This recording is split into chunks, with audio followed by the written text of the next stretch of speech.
Well, a heads up for drivers, and it could impact your morning commute. A major project in the northbound lanes of I-235 starts tomorrow. News 4's Natalie Clydesdale explains why you're going to need to leave yourself some extra time. Well, ODOT says this is going to be a traffic headache, and it'll likely cause more significant delays than the project they just wrapped up in the I-235 southbound lanes.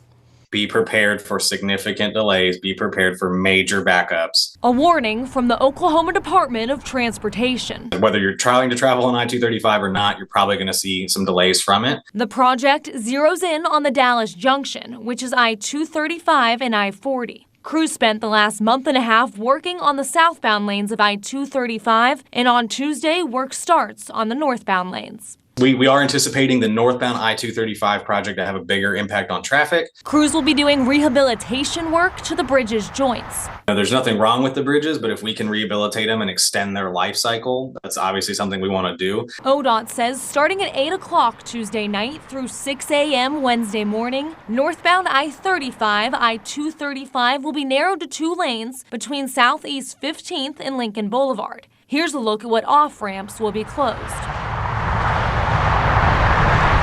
Additionally, starting Wednesday at 6 in the morning, the westbound I-40 ramp to northbound I-235 will not have a merge area and will likely be backed up. There will be intermittent closures on the northbound I-235 off-ramp to Sheridan. The drivers just need to make sure they're planning a lot of extra travel time and they're packing their patience if they have to be in the area. In Oklahoma City, Natalie Clydesdale, Oklahoma's News 4. ODOT says this project will last through July, so finding an alternate route via I-35 or I-44 is going to be worth your time. Yeah, and of course, it's interesting. You can monitor real-time traffic on the Drive Oklahoma app.